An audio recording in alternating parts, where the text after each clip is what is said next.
Hey, this is Chris. So I'm going to talk to you today about why you get burned by marketing agencies. So we hear this a lot in pre-sales when we're talking to people before we work with them. And there's really three main reasons why you'll get burned by marketing agencies. So I want to go through those and explain them to you. And the first one is that you went cheap. And ultimately, you get what you pay for. And so to help you understand that, I'm going to explain how the agency business model works because you'll see a lot of pricing variation. And if you don't understand what agencies do from a technical level, you may not be able to differentiate the level of services involved. And so it all just might seem the same to you, which totally makes sense. And so if you understand how this works, I think it'll make sense to you. So ultimately, the agency business is you are paying for hours. Now, no one ever wants to be billed hourly. Like you can't, it's not easy to quote. It's not easy for you to compare. And so what many agents and probably most agencies do at this point is they will put together a set of standard packages and standard deliverables at a price that has a defined and acceptable margin for them.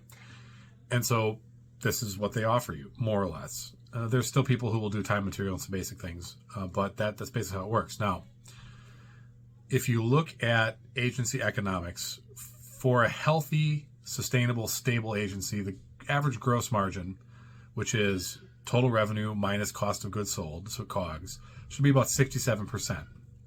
Okay, so the other 67% of the gross margin goes to things like non-COGS labor, administrative expenses, non-COGS tools, marketing, net profit margin. Okay, so that's what that 67%. So that 33% of COGS includes the direct costs of servicing customers.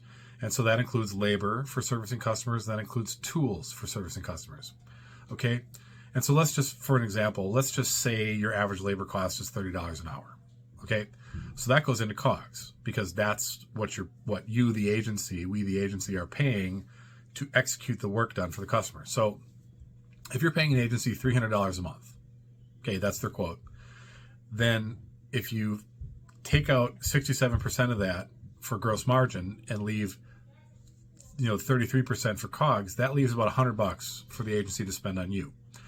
So say they take out, $33, $40 for tools, which these tools are expensive.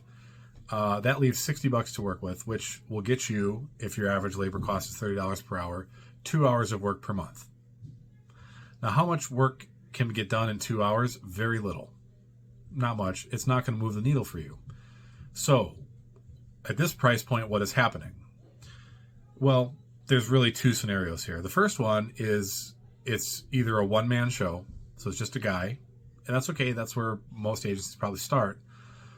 But he's really charging too little to survive as a functional business.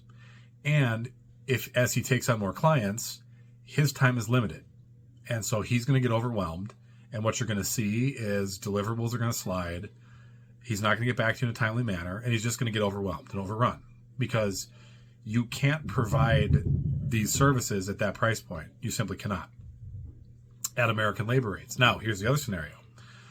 If you entirely source your COGS labor overseas, labor is cheaper, you can get more hours out of it, you can get something done. The problem with that is that typically introduces quality control issues. And you've probably experienced this.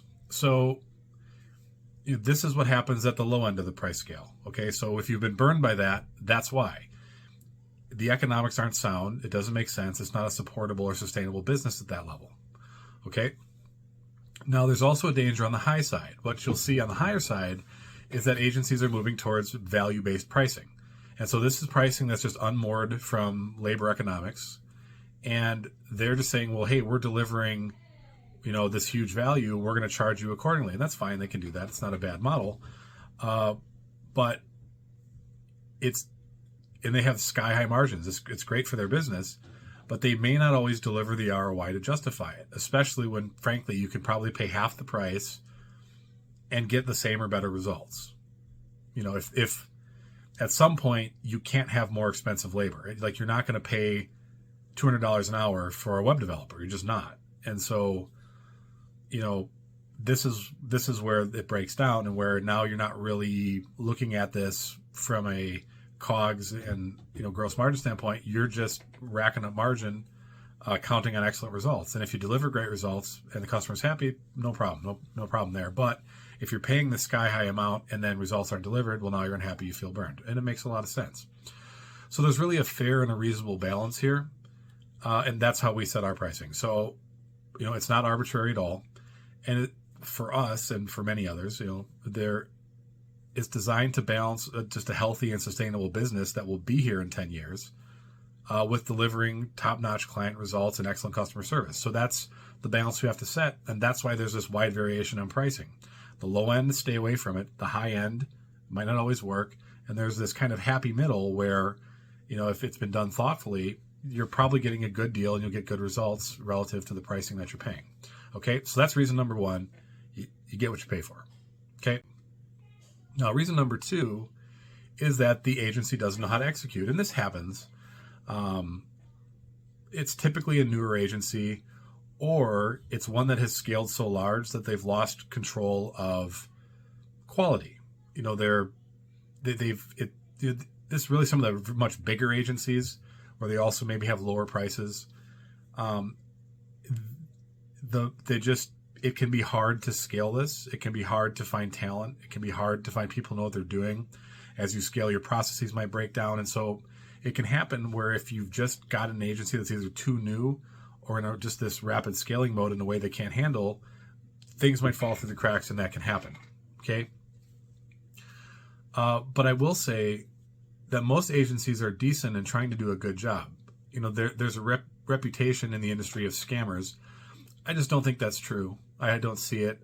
Most of the people I see are professionals that are trying to do a good job. They're mostly just nerds like me who like this stuff and want to do a good job for their customers. Most of the scamming is coming from overseas, frankly, and that's generally on the lower price point. Stay away from it. Problem solved.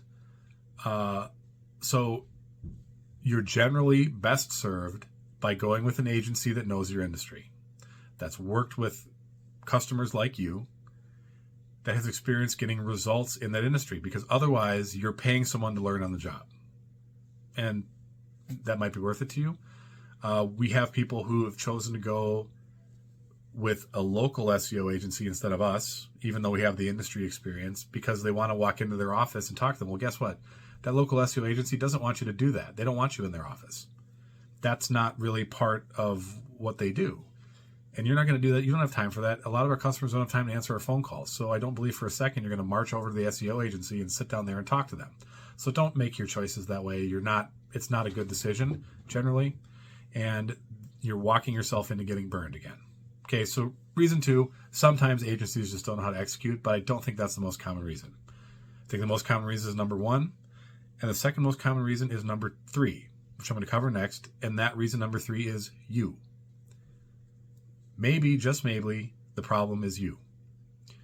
Now, I'm going to put some scenarios here, some questions here, and if it applies to you, I'd consider whether your agency is at fault or if you are at fault.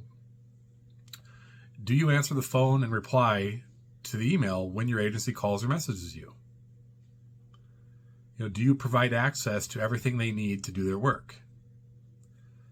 Do you interfere in their work? For example, by taking a call from a Google rep and editing and modifying the Google Ads campaigns they built for you. That breaks it. Those Google reps have no clue what they're doing, except their job is just to inflate your ad spend. So they come in there and they lie to you, and you should never, ever talk to those people. I have another video on this. That's ridiculous. It's scam. Don't talk to them.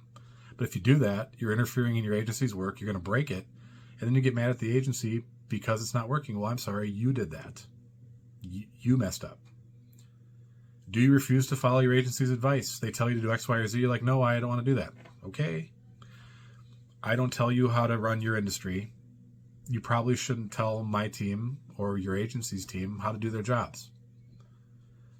Do you fail to provide things that they ask for, like customer lists, like complying with getting reviews, access, all these things? Do you not give them enough budget or a reasonable time to get results, to complete the objectives? and do request out of scope work. These are just some, but these are examples of customers who are just not letting agencies do their job. And then results don't follow, and they get upset, and they go to another agency, and they tell it, they say, hey, I was burned by these last guys. Well, sorry, that was on you. So there definitely are some bad agencies out there, but I don't think it's that common. I think most of them are good, just trying to do a good job for their customers. I don't think most agencies are out to scam people. I've never seen any evidence of that. Every agency owner that I've ever talked to, and I've talked to dozens, if not hundreds of them, are just guys, girls trying to do a good job for their customers. So in many circumstances, and maybe even most, not all the time, client behavior is a direct cause of the client getting burned. And when I hear it has happened multiple times to someone over and over, that is a huge red flag to me, because what I'm pretty sure most of the times what is really going on there is a failure to cooperate. So if you feel that you keep getting burned by agencies, take a moment and reflect on where your inability to work with them maybe is contributing to that problem. And maybe it was a bad agency, maybe it was 5 bad. It could happen, but it's always good to know accurately what is going on and make sure that you're not contributing to the problem. So those are the top 3 reasons why people get burned by agencies: low cost, newer or too big agency, or they themselves are shooting themselves in the foot. And that's it.